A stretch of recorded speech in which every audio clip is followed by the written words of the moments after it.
최근 미래통합당 곽상도가 위안부 할머니 피해 진상규명 TF팀의 위원장을 맡게 됐습니다.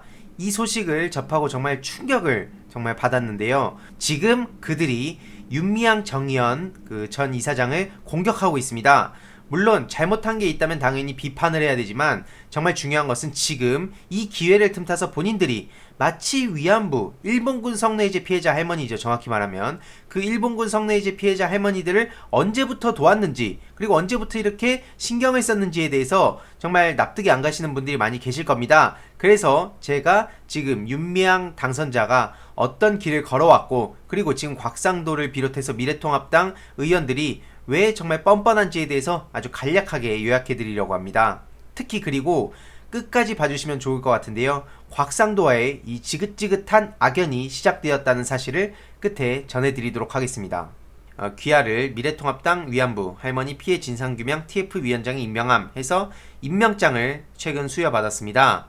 곽상도씨가 그리고 지금 꾸준히 윤미향 당선자를 저격하고 있죠. 작년에는 조국 전 장관의 그 자녀들을 집중 공격하기도 했고요. 또 아시는 분들 아시겠지만 문재인 대통령을 비롯한 그 일가, 그 가족분들을 계속 공격하기도 했습니다. 자, 그렇다면 지금부터 윤미향 당선자가 여태까지 해왔던 일을 간략하게 말씀드리려고 하는데요. 중요한 것은 윤미향 당선자가 여태까지 걸어왔던 길, 정대협과 정의연이 여태까지 했던 일은 위안부, 그러니까 일본군 성노예제 피해자 할머니들을 지원금을 이렇게 드리고 그런 것만 해온 게 아닙니다. 정확히 말씀드리면 그분들의 처우 개선과 인식을 바꾸기 위한 여러가지 법안도 제정하고, 이런 처우를 진짜 실질적으로 바꾸기 위해서, 생활을 개선하기 위해서 여러가지 일들을 해왔는데요. 단순히 지원금이 제대로 주어지지 않았다, 이런 식으로 비아냥대면서 언론사가 공격하는 걸 보면 정말 열받아서 뭐라 말이 안 나옵니다. 일단 다들 아시다시피 수십 년간 매주 수요일마다 수요 집회를 진행해왔어요. 실제로 소녀상을 일본 대사관 바로 앞에 이렇게 떡하니 세워놔서 아베를 비롯한 일본 우파 세력들이 굉장히 두려워하고 또 눈에 가시로 여겼던 것도 팩트고요. 보시는 바와 같이 1993년에 피해자 지원법, 일제하 일본군 위안부에 대한 생활안정지원법, 약칭으로 위안부 피해자법을 최초로 만들어 정부 차원의 피해자 등록이 시작이 된 겁니다. 정말 큰 역할을 한 건데요. 보시다시피 일제하 일본군 위안부에 대한 생활안정지원법이 1993년 6월 11일부터 시행이 됩니다. 이 역사적인 일을 직접 시작하게 된 데 큰 기여를 한 인물이죠. 이 덕분에 어떻게 됐느냐? 할머니들께 월 생활지원비와 간병비, 의료비, 장례비 등을 지원하고 있는데요. 현재 월 생활지원비가 147만원이고 연 1,800만원 범위 내에서 간병비도 지급되고 있습니다.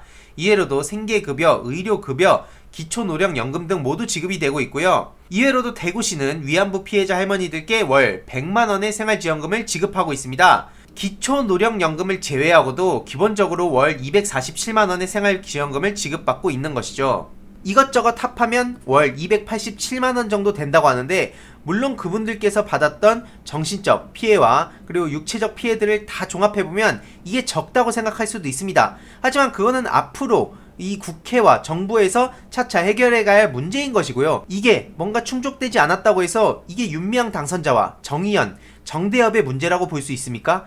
여태까지 무관심하던 이런 문제들을 사회적으로 끌어올린 게 윤미향 당선자가 여태까지 큰 기여를 한 거는 팩트 아니겠습니까?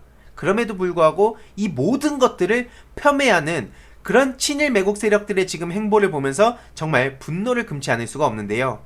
일본군 위안부 피해자에게 생활안정지원금 및 간병비를 지급하기도 했고요.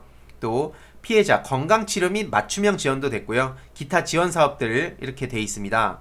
그리고 2017년 12월 12일 일부 개정이 되었는데요. 그런데 213명의 재석 인원 중에 기권을 한 7명이 있습니다. 당연히 민주당 의원들은 전원 찬성을 했는데요.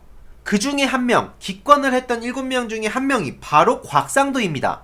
이외로도 다들 아시는 김재원, 김진태, 여상규 이런 사람들도 있는데요. 이때 뻔뻔하게 반대를 했던 게 바로 곽상도죠. 이 기권을 했던 안을 낸 게 바로 유은혜 의원의 대표 발의안이고요. 쭉 보시다시피 무려 102명의 민주당 의원들이 있었습니다. 실제로도 여태까지 쭉 대표 발의자들을 보면 전부 다 민주당 의원들이에요. 그런데 이 역사들을 전부 왜곡하고 한순간에 미래통합당이 마치 일본군 성노예제 피해자 할머니들의 인권과 처우 개선을 하기 위해서 노력해왔던 것처럼 저렇게 낼름 치고 나오는 걸 보면서 어느 국민이 이걸 제대로 납득하겠습니까? 저렇게 보여지는 일종의 쇼죠. 일본군 성노예제 피해자 할머니 옆에서 사진을 몇 장 찍으면 그게 진짜 그분들을 위한 것이 됩니까? 언제까지 그렇게 쇼 정치를 할 겁니까? 한일 위안부 합의, 다들 아시겠지만 박근혜 정부 때 터무니없는 합의를 해가지고, 이게 IM 피터님의 그 게시글을 참고해서 말씀을 드리자면, 위안부 관련 기록물 유네스코 등재 사업 예산 전액 삭감됐고요. 또 교육 콘텐츠 제작 예산도 전액 삭감됐고, 정말 이렇게 막대한 타격을 입힌 게 박근혜 정부입니다. 그리고 그때 당시에 민정수석이 누굽니까? 바로 곽상도예요. 이외로도 나경원 반민특위로 해서 국민들 분열했을 걸 모두 기억하실 거라고 망언을 하기도 했었고요. 나경원 대표적으로 친일재산환수법을 반대하기도 했습니다. 자위대 기념행사에 참석하기도 했고요. 게다가 나경원 씨는 과거에 판사 시절 이완용 후손의 땅 반환 소송에서 직접 판사로 참여해서 그 판결을 결국에는 그 이완용 후손의 손을 들어줘서 남이성과 국유지 몇천 평이 개인사유지로 넘어가기도 했습니다.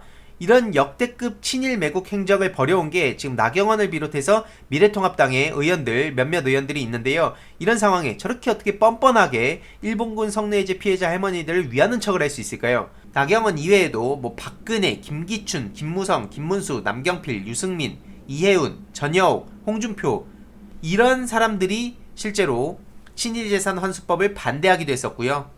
우리 일본 다들 아실 겁니다. 당연히 친일파 하면 떠오르는 거 나경원이 압도적이고요. 뉴라이트도 정말 심각한 문제입니다. 요즘 신친일파 호사카 유지 교수님의 책을 읽으면서 이 뉴라이트의 실체에 대해서 꾸준히 공부를 하고 있습니다. 소위 말해서 오늘날 지금 토착외구라고 해서 정말 끔찍한 발언들을 하는 반일종족주의라는 이영훈, 이우연의 이런 막말들이 어디서 나온 겁니까? 바로 이 뉴라이트의 그 정신인데요. 뉴라이트가 뭐냐면 결국엔 일본 우파의 정신을 그대로 답습하는 세력들입니다. 쉽게만 짧게 말씀드리면 결국엔 일본군 성노예제 피해자 할머니들, 즉 위안부는 자발적으로 그 매춘하려고 간 것이다.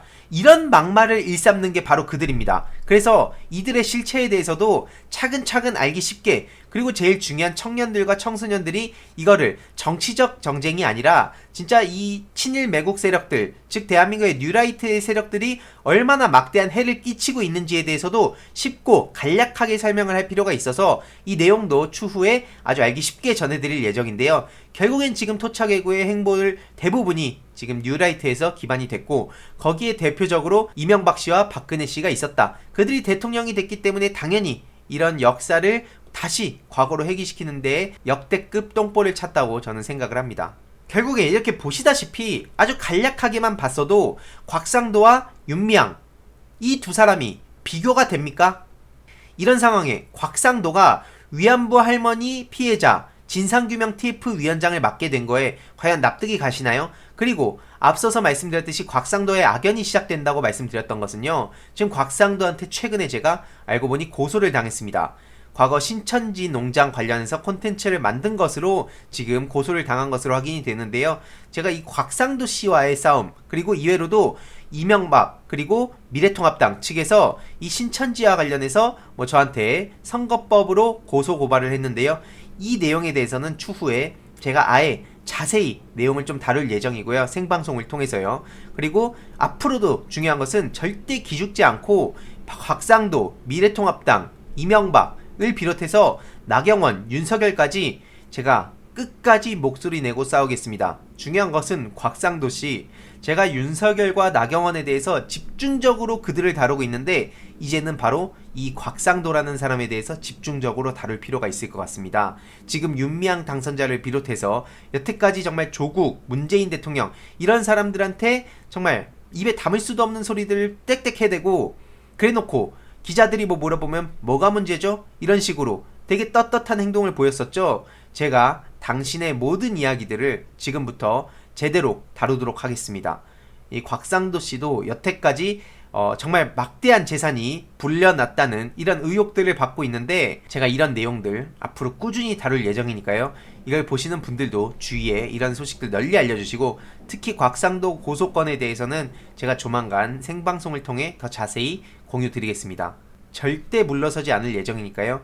예, 이걸 보시는 분들도 끝까지 용기 잃지 마시고 같이 함께 싸워나가서 이 친일 매국 세력들이 득세하려는 그런 말도 안 되는 행위들을 같이 함께 맞서서 싸우고 이 진실을 바로 잡는 그런 일들을 함께 나갔으면 좋겠습니다.